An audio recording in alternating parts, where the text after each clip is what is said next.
Dobio sam dosta pitanja kada je u pitanju kanal Matematika Srpski, odnosno Matbulanta.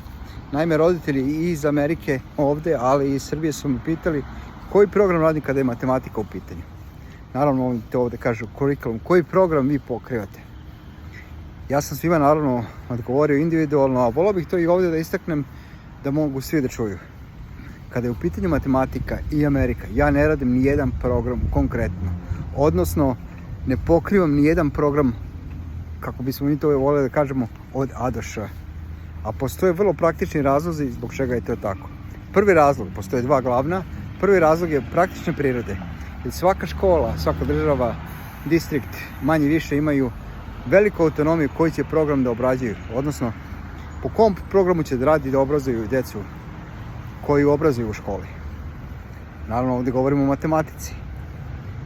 S obzirom da ja radim online, prilično je nepraktično i nefunkcionalno da radim po bilo kom programu, jer programi ovdje često odudaraju kada je u pitanju sekvenca i pokrivanje određenih oblasti. Zbog toga ne radim ni jedan program. To je prvi razlog. A drugi razlog je mnogo bitniji, a on se odnosi na moju i filozofiju i pedagogiju, odnosno moje razumevanje i matematike i onog što je bitno u matematici. Naravno, moja želja i ideja jeste da pomognem preko kanala Matematika Srpski, to jest Matbulanta, da pomognem deci da počne da razmišljaju o matematici logički, odnosno da se fokusiraju na zašto, pre svega, a ne na kako. A programi često se fokusiraju prvenstveno na kako. To mi je mnogo bitnije. Znači, bitnije mi je da djeca razumeju i matematiku matematički i logički. Dve osnovne stvari.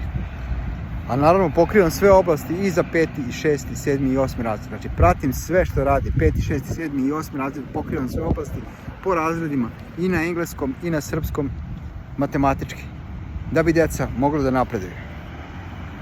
Da se razumemo i da rastemo. Prijetno.